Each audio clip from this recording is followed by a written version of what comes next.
जय महाकाल नमस्कार। यति बेला हामी लघुवित्तीय पीडितलाई खाना वितरण गर्नका लागि राति 8 बजेको समयमा क्षेत्रपाटी आइपुगेका छौँ र गाडीमा लिएर आएका खानाहरू चाहिँ यसरी हामीले निकालिरहेका छौँ। यहाँ वितरण गर्ने स्थलमा राखिरहेका छौँ भने यहाँ देख्न सक्छौँ यसरी उहाँहरू धेरै सङ्ख्यामा उपस्थित हुनुभएको छ। यस स्थानमा अब भोजन सेवा कार्य सुचारू हुने कुरा जानकारी गराउन चाहन्छु र हामीले वितरण गर्नका लागि ल्याएका खाना दाल सब्जीका परिकारहरू यसरी यो वितरण गर्ने स्थानमा राखिरहेको दृश्य पनि देखाइरहेका छौँ। लघुवित्तीय पीडितहरू विगत 20 दिनदेखि राजधानीमा आन्दोलनरत हुनुहुन्छ। आज सरकार अन्यायपूर्ण लागेको ऋण मिना गरिदिनु पर्यो भनेर उहाँहरू चाहिँ राजधानीमा आउनुभएको छ र यसरी हामी देख्न सक्छौँ यहाँ धेरै सङ्ख्यामा उहाँहरूको उपस्थिति रहेको छ। हाम्रा स्वयंसेवकहरूले यसरी खानाहरू चाहिँ निकालिरहनु भएको छ। खाना दाल सब्जीहरूलाई चाहिँ यसरी क्रमशः निकाल्दै अगाडि बढिरहनु भएको यो दृश्य पनि देखाइरहेका छौँ।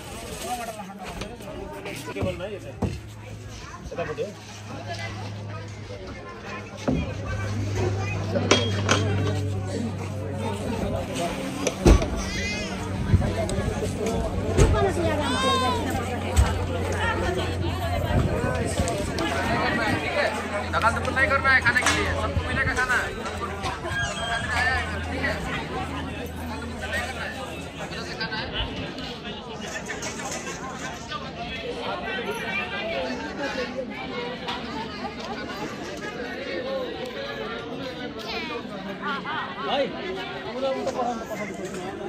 हाम्रा स्वयंसेवक साथीहरू यति बेला अब भोजन सेवाका लागि तयारी गर्दै हुनुहुन्छ। के कस्ता परिकारहरू ल्याउनु भएको छ हामी देखाउन चाहन्छु। यो खाना दाल सब्जीहरू पनि रहेको छ। यो सिङ्गो सबैलाई लगभग यहाँनिर 1000को सङ्ख्यामा हुनुहुन्छ र खानाहरू ल्याएको छ। हामीले यसरी वितरणको लागि यो खाना वितरण गर्नेछौँ र यसरी यहाँ हाम्रा स्वयंसेवक साथीहरूले भोजन सेवा सुचारू गरिसक्नु भएको छ।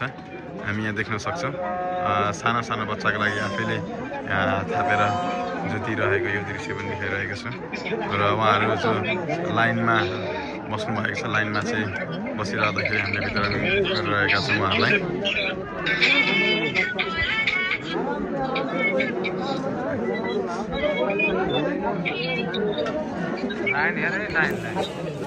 र यहाँ खाना खान आउनुभएका आदरणीय आमा बुवाहरूलाई चाहिँ यसरी हाम्रा स्वयंसेवक साथीहरूले यो भोजन सेवा गरिराख्नु भएको यो दृश्य पनि देखाइरहेको छु। ओम सर्वे भवन्तु सुखिनः सर्वे सन्तु निरामया सर्वे भद्राणि पश्यन्तु महाकष्टित दुःख भाग भवेत्। आदरणीय आमा बुवा दाजुभाइ रहर त उहाँहरूलाई पनि छैन यस स्थानमा खाना खानको लागि, तर बाध्यतावश उहाँहरू यस स्थानमा आइपुग्नु भएको यो दृश्य हामी देखाउन चाहन्छु।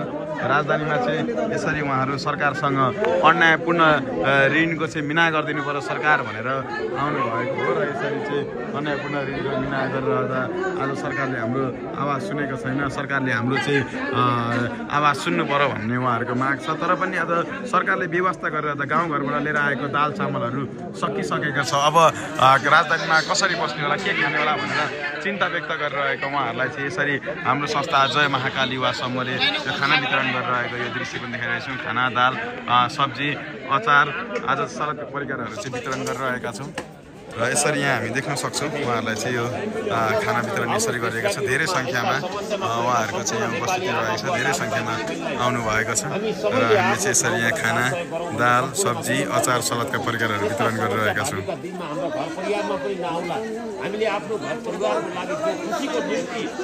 जो लघुवित्तीय मार्फत हामीले लिएका ऋणमा आज 5 को 20 दिनु पर्दाखेरि त्यो समस्यामा अप्ठ्यारोमा परेका यस्ता समस्या भोलि हाम्रा घर परिवारमा नै नआउला भन्न सकिन्छ। जो जहाँ रहनुहुन्छ जो जहाँ हुनुहुन्छ सबैले आफ्नो ठाउँबाट हामी काठमाडौँको क्षेत्रपाटीमा छौँ र क्षेत्रपाटीमा यहाँ देख्न सक्नुहुन्छ पछाडिपट्टि मेरो दृश्यमा जो जय महाकाल युवा समूहले लघुवित्तीय पीडितहरू जो राजधानीभन्दा बाहिरका जिल्लाबाट चाहिँ राजधानीमा आएर सरकार अन्यायपूर्ण लागेको ऋणहरू मिना गरिदिनु पर्दछ तपाईँहरूले, होइन भने हामी हाम्रो गाउँघरमा बसिसक्नु अवस्था छैन। आज साउको ऋणले पिरोलेको छ। आज घरबार बिन बनिसकेका छौँ। भएको पशुपन्छी आज कुखुराहरू सबै बेचिसकेका छौँ।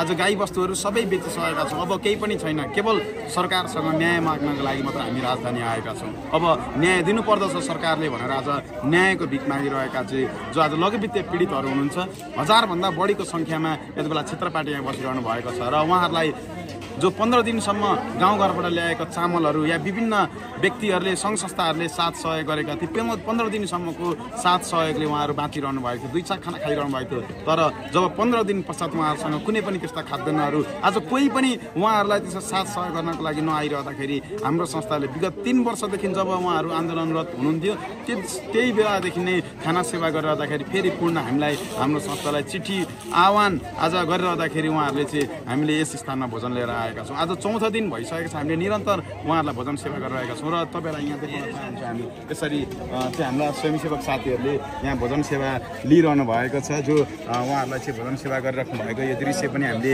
देखाइरहेका छौँ यहाँ धेरै आमा बुवाहरू हुनुहुन्छ यसरी चाहिँ हामीले भोजन सेवाहरू वितरण गरिरहेका छौँ र कहाँबाट कुन ठाउँबाट तपाईँहरूले यो भिडियोलाई हेरिरहनु भएको छ यदि तपाईँहरू पनि मानवताको पक्षमा हुनुहुन्छ यदि तपाईँहरू पनि साँच्चै आज लघुवित्तीय पीडितहरूले चाहिँ न्याय पाउनु पर्दछ है भन्ने पक्षमा हुनुहुन्छ भने आज तपाईँहरूले यो भिडियोलाई सेयर गर्नु होला यहाँ खाना खानको लागि आउनुहुने जो लघुवित्तीय पीडित आमाहरू हुनुहुन्छ हामीले उहाँहरूसँग कुराकानी गरेका छौँ उहाँहरूलाई सोधेका छौँ उहाँहरूले भन्नुहुन्छ आज हामी जुन स्थानमा बसेका छौँ निकै नै दुर्गन्धित छ निकै नै फोहोर छ तर पनि आज यहाँ बसिरहँदाखेरि आज योभन्दा अरू कुनै विकल्प छैन सरकारसँग न्याय माग्नुभन्दा अरू कुनै विकल्प छैन किनभने हामी गाउँ फर्किँदाखेरि आज खाली हात बिना चाहिँ न्याय हामी गाउँ फर्क्यौँ भने मरेसर हुन्छ भनेर भन्नुभएको छ त्यही भएर हामी यो भिडियो मार्फत अनुरोध र आह्वान गर्न चाहन्छौँ सरकारलाई पनि अपिल गर्न चाहन्छु आज यहाँनिर भएका तमाम आदरणीय आमा बुवाहरूको आँसुले तपाईँहरूलाई चाहिँ पोल्नेछ आज आँसुले तपाईँहरूलाई पनि आज पिरोल्नेछ त्यही भएर हामी भन्न चाहन्छौँ आज उहाँहरूलाई न्याय दिनको लागि सरकारले एउटा उच्च स्तरीय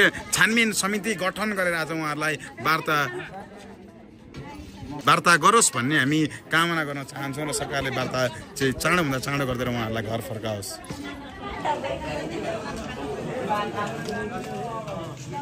यसरी घर परिवार बाल बच्चा र आफ्नै जो पर्दा हजुरहरूले पनि आफ्ना बाल बच्चा नानी बाबुहरूलाई घरमा छोडेर आज यो अवस्थामा आएर सरकार सामु आज 22 दिन भइसक्यो 5 जना भनेपछि यहाँ हजारौंको संख्यामा ती आमा बुवा दाजुभाइ दिदीबहिनीहरू हुनुहुन्छ जो हामी अन्यायमा परेका छौँ हामीलाई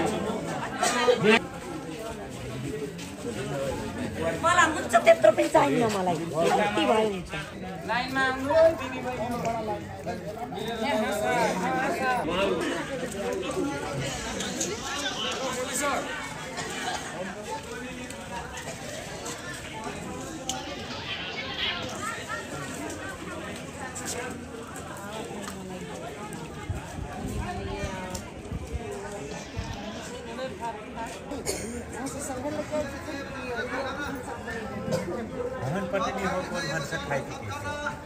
अब ले जा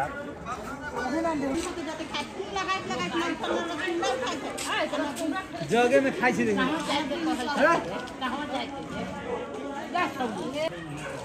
खाना खाइसक्नुभयो दिदी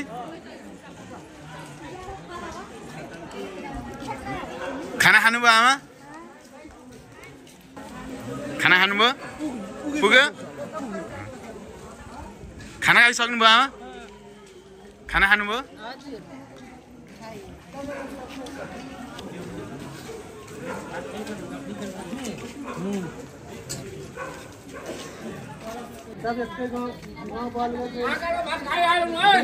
यस्तो ठाउँमा आएर चाहिँ यसरी बस्नु परेको छ यो निर्दयी सरकार हो भनेर उहाँहरू